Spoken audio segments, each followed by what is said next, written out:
Você já reparou como algumas pessoas, mesmo relativamente jovens, têm a sobrancelha na parte central do rosto mais caída, mas a cauda dessa sobrancelha é um pouco mais elevada? Pode ser por conta da anatomia do osso frontal, do osso ao redor da órbita, pela força muscular na parte lateral da testa, que é mais fraca nessas pessoas, ou então pelo mau uso da toxina botulínica. Para quem ainda não me conhece, eu sou a doutora Fabiana Vanik, médica dermatologista, há 24 anos, especialista em rejuvenescimento e injetáveis, e hoje eu vou te explicar como uma toxina botulínica é feita de forma correta.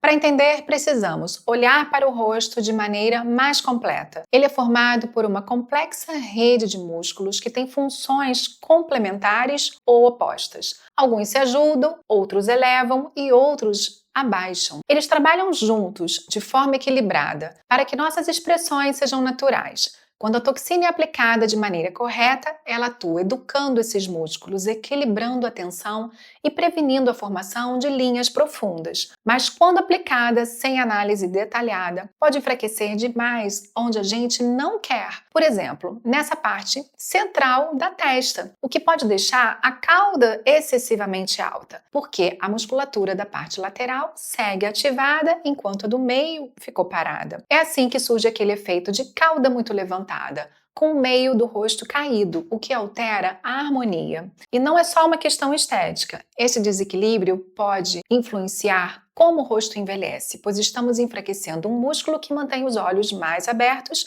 e a sobrancelha toda mais elevada. Quando a parte que deveria sustentar o olhar perde força, ela deixa de acompanhar o restante da estrutura facial. E o resultado é a sobrancelha e as pálpebras mais pesadas. Com o tempo, isso contribui para aquele aspecto de cansaço que muitas pessoas associam erroneamente com a idade avançada. Agora, vale a pena explicar por que isso acontece com frequência. A toxina botulínica não é uma simples ferramenta para suavizar rugas, ela é uma estratégia de manejo da expressão facial. Cada pessoa tem músculos com força diferentes, linhas de tensão distintas e anatomia própria. Uma aplicação padronizada que ignora essas particularidades tende a gerar resultados artificiais e desarmônicos. Só que muitas vezes, ao relaxar alguns desses músculos da região frontal ou orbicular dos olhos, o efeito parado pode gerar uma queda da sobrancelha ou um peso nas pálpebras de modo transitório, que dura em torno de 10, 15 dias. O que não pode acontecer é esse efeito durar todo o tempo da toxina. Então, quando feita de maneira inteligente e racional, a toxina ajuda a manter a naturalidade. Ela suaviza movimentos excessivos, reduz a formação de vincos permanentes e previne o envelhecimento precoce da pele sobre os músculos mais ativos. E aqui está a chave, o equilíbrio. O rosto não precisa ficar paralisado nem artificial. Precisa ter leveza, frescor, alguma expressão e harmonia. E é justamente por isso que a avaliação personalizada é tão importante. Antes de qualquer aplicação, eu observo cada detalhe, a força de cada músculo, a posição da sobrancelha, o formato do rosto, a distribuição de gordura e até a qualidade da pele. Tudo isso influencia como a toxina deve ser aplicada.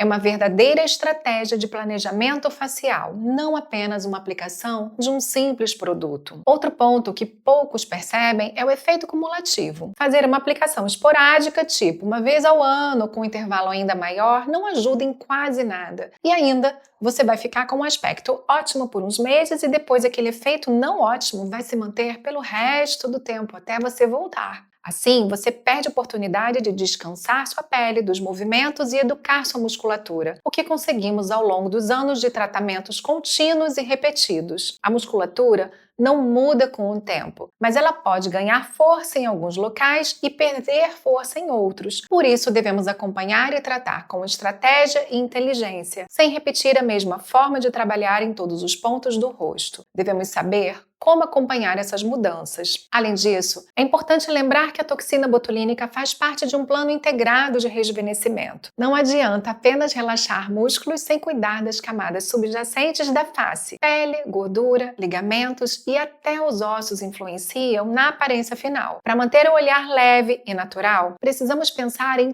todas essas camadas juntas. Por exemplo, quando a gordura lateral do rosto começa a descer, Ela altera o suporte da sobrancelha e da pálpebra. Se apenas a toxina for aplicada, você pode corrigir a expressão momentaneamente, mas a estrutura facial continua em desequilíbrio e no resultado não vai ser tão maravilhoso assim. Por isso é que nós combinamos estratégias que consideram profundidade, sustentação e estímulo de colágeno. Cada camada do rosto merece atenção. E falando em colágeno, é importante reforçar: estimular colágeno não é luxo, é necessidade. Ele mantém a pele firme, sustenta os tecidos e garante que os efeitos da toxina se mantenham mais naturalmente ao longo do tempo. Sem colágeno, mesmo a melhor técnica de aplicação pode perder efeito com a queda da pele e a perda de suporte natural. E aqui vai uma dica muito valiosa. Antes de escolher qualquer profissional, observe se ele entende de anatomia facial, se pensa no seu rosto como um todo. Isso faz muita diferença. A toxina não é apenas uma aplicação, é um planejamento estratégico que precisa considerar o equilíbrio de cada músculo, a posição da sobrancelha, a estrutura óssea e o suporte da pele. Se você quer envelhecer de forma elegante e natural, procure quem entenda da anatomia facial e planeje